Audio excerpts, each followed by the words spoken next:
Hello friends, welcome to Healthy Recipes. இன்னைக்கு நம்ம ரா mango கறி எப்படி பண்றதுன்னு பார்க்கலாம் வாங்க. ரொம்பவே சிம்பிள் அண்ட் டேஸ்டியா இருக்கும். இப்போ வந்து ரா மேங்கோஸ் வந்து சீசன் இல்லைங்களா? அதனால நம்ம இதை எப்படி பண்றதுன்னு பார்க்கலாம் வாங்க.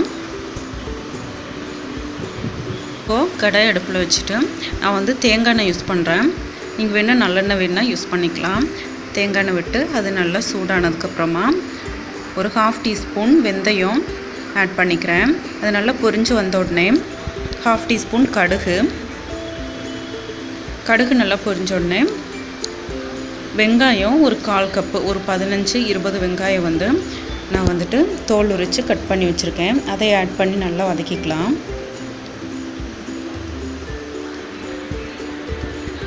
வெங்காயம் வதங்கிடுச்சு. இப்போது 2 பச்சை மிளகாய் ஆட் பண்ணிக்கிறேன். ஆட் பண்ணி வதக்கிட்டு நெக்ஸ்ட் வந்து கருவேப்பிலை ஆட் பண்ணிக்கிறேன்.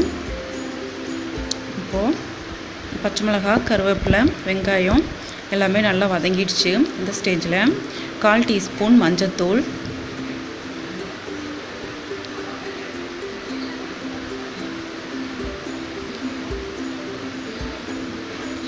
ஒரு டீஸ்பூன் மிளகாய்த்தூள், 1 டீஸ்பூன் மல்லித்தூள் இதையெல்லாம் ஆட் பண்ணி நல்லா அந்த ரா ஸ்மெல் போகிற வரைக்கும் நல்லா வதக்கிக்கலாம். பார்த்திங்கன்னா நான் நல்லா வதக்கிட்டுருக்கேன். இப்போ வந்து நம்ம கட் பண்ணி வச்சுருக்கிற அந்த ரா மேங்கோஸை இதில் ஆட் பண்ணிக்கலாம். நான் ஒரு மாங்காய் எடுத்திருக்கேன். இது வந்து நல்லாவே வந்துட்டு புளிப்பான மாங்காய். அதனால் வந்துட்டு இதில் கொஞ்சமாக நான் வந்துட்டு சுகர் ஆட் பண்ணலான்னு இருக்கேன்.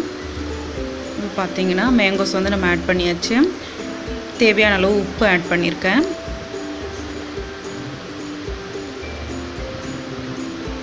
இப்போ இதெல்லாம் சேர்த்து நல்லா வதக்கிட்டு ஒரு 1/4 1/2 டம்ளர் தண்ணி வந்து இதில் ஆட் பண்ணிடலாம். இந்த மாதிரி கலந்து விட்டுக்கோங்க.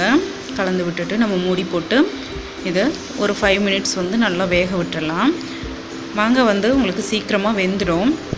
அதனால் ஒரு 5 மினிட்ஸ் வந்தாவே போதும். இப்போ பார்த்திங்கன்னா நமக்கு இந்த மேங்கோஸ் எல்லாம் பார்த்திங்கன்னா நல்லா வெந்துருச்சு பாருங்கள். நல்லா கெட்டி ஆயிடுச்சு. இந்த ஸ்டேஜில் 1 கப்பு கெட்டியான தேங்காய் பால் எடுத்து வச்சுருக்கேன். நான் அதையே இதில் ஆட் பண்ணிக்கிறேன். ஆட் பண்ணி நல்லா கலந்து விட்டுக்கோங்க.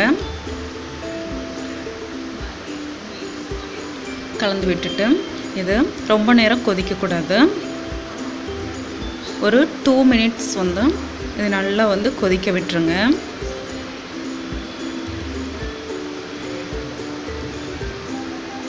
இந்த ஸ்டேஜில் ஒரு 1/4 டீஸ்பூன் சுகர் இதில் ஆட் பண்ணிக்கிறேன். நீங்கள் வெல்லம் இருந்ததுன்னா வெல்லம் ஆட் பண்ணிக்கலாம். நான் வந்து இதில் சுகர் ஆட் பண்ணியிருக்கேன். அந்த புளிப்பை வந்து பேலன்ஸ் பண்ணுறதுக்காக.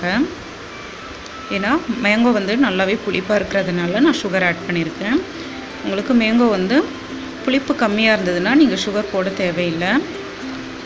இப்போது நல்லா கொதிச்சிருச்சு. நான் ஸ்டவ் ஆஃப் பண்ணிட்டேன். கொஞ்சமாக மல்லி இலை தூவி விட்டுக்கலாம். கொஞ்சம் தேங்காய் எண்ணெய் இதில் ஆட் பண்ணிக்கிறேன்.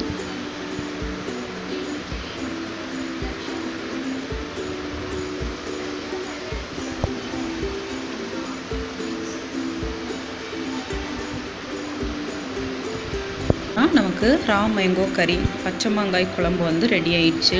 இது சூடாறும்போது இன்னுமே வந்து கெட்டியாயிரும். நீங்களும் கண்டிப்பாக இந்த குழம்பு வந்து வீட்டில் ட்ரை பண்ணி பாருங்கள். இப்போது மேங்கோ சீசன் இல்லைங்களா? கண்டிப்பாக ட்ரை பண்ணி பாருங்கள். இந்த வீடியோ உங்களுக்கு பிடிச்சிருந்ததுன்னா லைக் பண்ணுங்கள், ஷேர் பண்ணுங்கள். ஏதாவது டவுட்ஸ் இருந்ததுன்னா கமெண்ட் பாக்ஸில் கமெண்ட் பண்ணுங்கள். தேங்க்யூ ஃபார் வாட்சிங்.